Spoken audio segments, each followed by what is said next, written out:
Hey everybody, it's Keith with the L1 Automotive Training Channel, and so today we have an interesting truck. It's an 06 Tundra, and it's got a noise, and it's kind of weird. So what's interesting is we sent the drive shaft off to get the U-joints replaced, and the carrier bang. Originally we just had the carrier bang replaced, and we have a place here in town that does a really good job, and we're having a weird anomaly, and it's been back to the drive shaft spot twice. And they're confident it's not the drive shaft, at least they said when they checked it out, but I don't think I was explaining the problem well enough. So I'm going to show you a video of an issue we found and then the proposed fix. That's a win for Dorman. John, go ahead.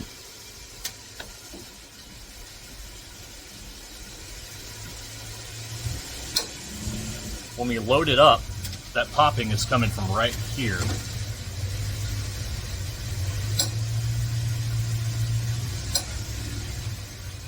I hope that comes through. It's really loud.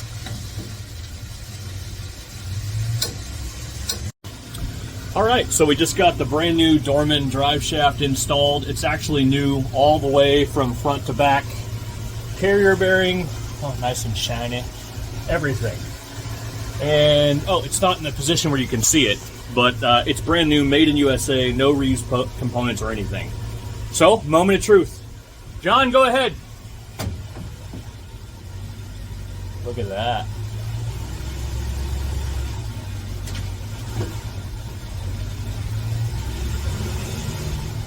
No kinking noise.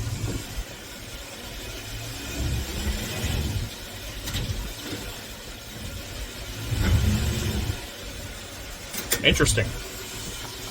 All right. So, the interesting story about this one was everything got redone on this old drive shaft.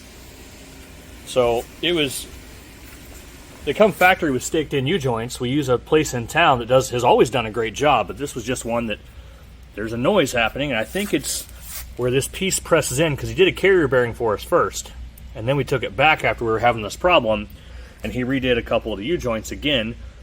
He gets rid of the staked in U-joints, but this is a crew cab Toyota, so hey, thanks Dorman. You got this one right, 100%. You know, we like to bash on them a bunch in the industry, all of us do, but they make some pretty damn good products every once in a while.